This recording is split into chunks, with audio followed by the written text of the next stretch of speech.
Hello and welcome to another edition of PaynePoints of Interest, where we talk about and answer questions relating to all things business. This week, we have a special guest, David Saphir. He's an expert in cash flow management systems and has worked with many businesses all over the world in creating healthy cash flow systems.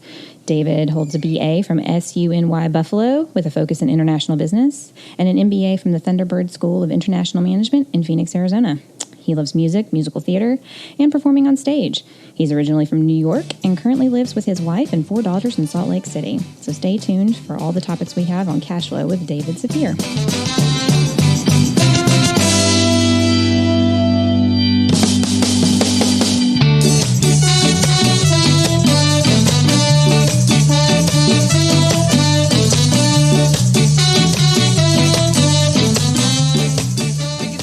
I'm your host, Sarah Harbuck, and with me is Michael Payne, as always. And today we have a special guest, David Saphir.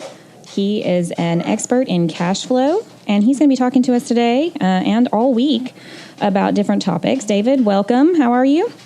I am great. It's great to be here. Thank you so much for taking time out of your schedule today to come and talk to us about this, or call in, I should say. He's calling from the East Coast, everyone. So, David, you are I would say an expert in cash flow. It seems like it from your bio. Could you give all of us lay people maybe a basic definition of what cash flow is and why it's so important to a business? I'd love to. So cash flow is all the money moving into and out of your business. And the reason it's important is because to pay your bills, you need cash in the bank. So timing is everything. So it's not just what's moving in and out, but also when and how much. That's the basic definition of cash flow. Basic definition. Okay. So, pretty standard fare. Now, how do people go about obtaining a healthy cash flow, should we say? If they're lucky, all their clients pay in advance. It costs them nothing to deliver their goods. They have no inventory, and they never have any worries because they never have any lack of clients. That's one way you can go about getting great cash flow. Well, we live in an imperfect world, don't we, David? So I'm wondering, when that's not the case, what would your recommendation be, or what are some things that you tell your clients and businesses that can help keep a relatively healthy cash flow coming in? Because obviously, thanks, Dave, Michael. Sorry about that. Whenever all these little things aren't completely aligned and perfect, right. What would you say? What's the first step to kind of keeping things at least in I can't talk today. It's a Monday morning. Forgive me, guys. An operational, like standard. Maybe it's not great, but you're kind of operating at a week to week, pay your bills kind of situation. It's interesting. Sometimes the most important things are the most boring and basic, Aren't and they? It's called bookkeeping. Yes. Because, if your account's not balanced, you don't know how much cash is in the bank. You need to know how much cash you can pay out. But also, bookkeeping is who owes you money. And if you don't know who owes you money, you don't know when or where it's coming in or how much. And then your bills, if you're not keeping track of your bills, you don't know when they're due.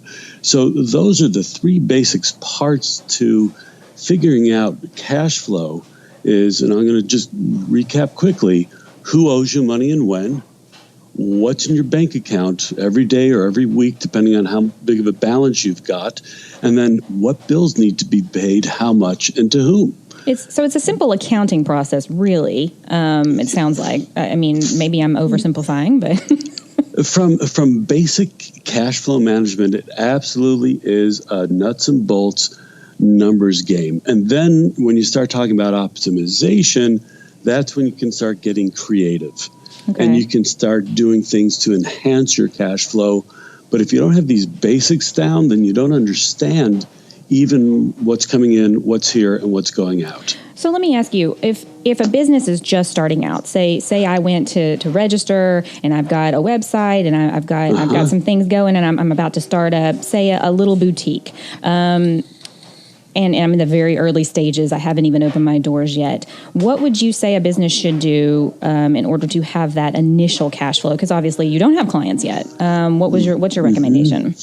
Well, so it falls in line a little bit about budgeting.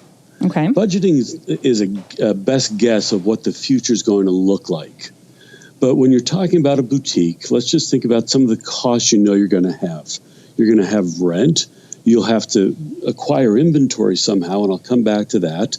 You'll have insurance, and let's just say you're going to provide snacks. You get the idea. Some expenses to try to understand what your costs are going to be from week to week, and that's important, not month to month, because bills need to get paid every week.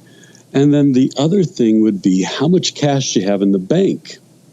And you can very quickly figure out if you make zero sales, how long can you stay in business? Is it a week, a month, 2 months, a year? But that way you get an idea of how good you are for how long. When the delays come along, you can't open your doors for a little while. So obviously you need to start with some sort of operating capital, whether that be something you've saved money for or you've taken, say, a loan out for. Or a loan, or some people use credit cards. When I was told first that people start a business with credit cards, I couldn't believe it, but now I see it's very common. But some way there's got to be some capital. Gotcha. And it could be somebody gives you a ton of inventory. I know somebody who started a business that way. The inventory was basically free, and they were able to sell it fast enough to raise the capital to get everything else in place. You just never know where, but somehow or another you need the capital.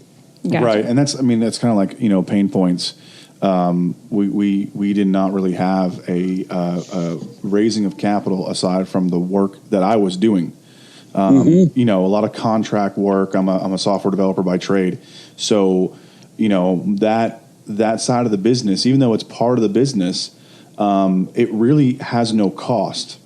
It has almost no expense. I think the greatest expense I would have originally is $30 a month for a LinkedIn premium subscription. Right.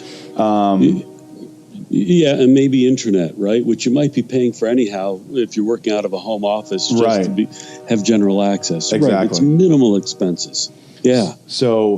So that capital, initial capital, is really important to the whole cash flow process. I was curious, as a business owner who has a really difficult time not looking at his own books. And as a matter of fact, I have such a difficult time obsessing over it that I had to hire somebody to tell me I'm not allowed to do anything. I have to tell them to do it.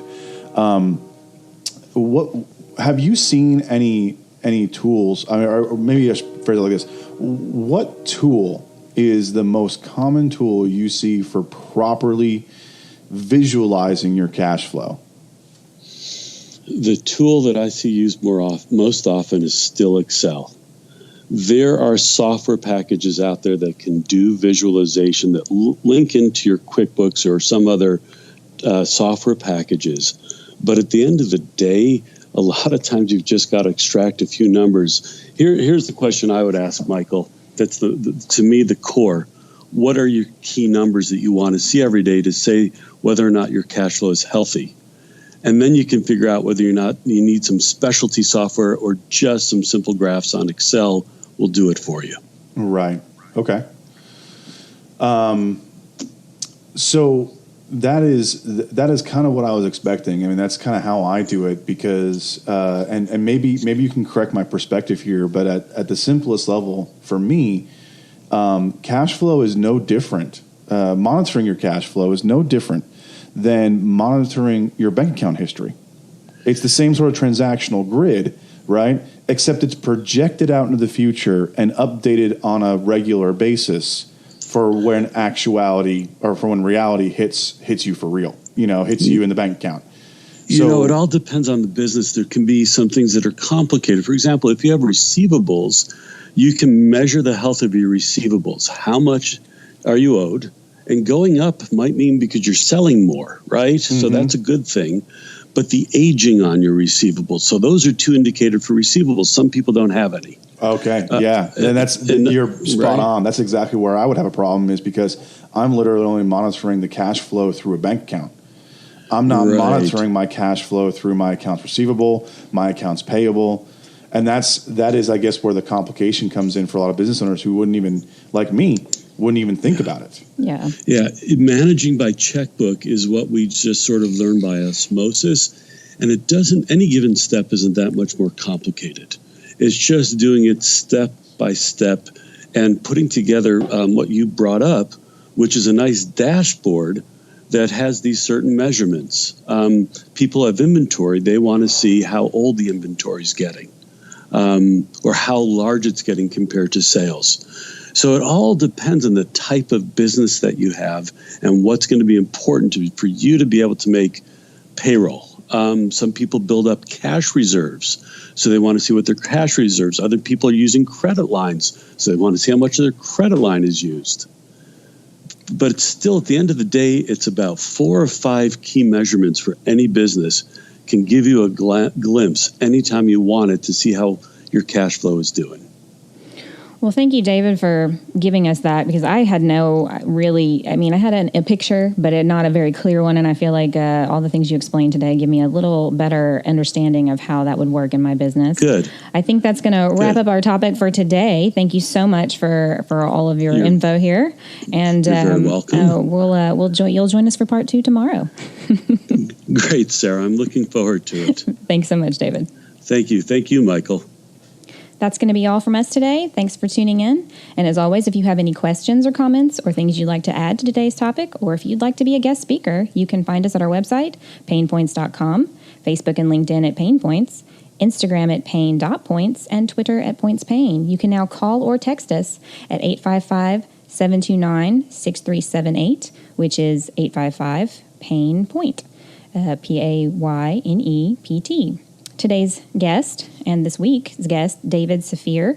You can find his information on LinkedIn at dsafir, or you can go to his website, davidsafir.com, or email him at david@davidsafir.com.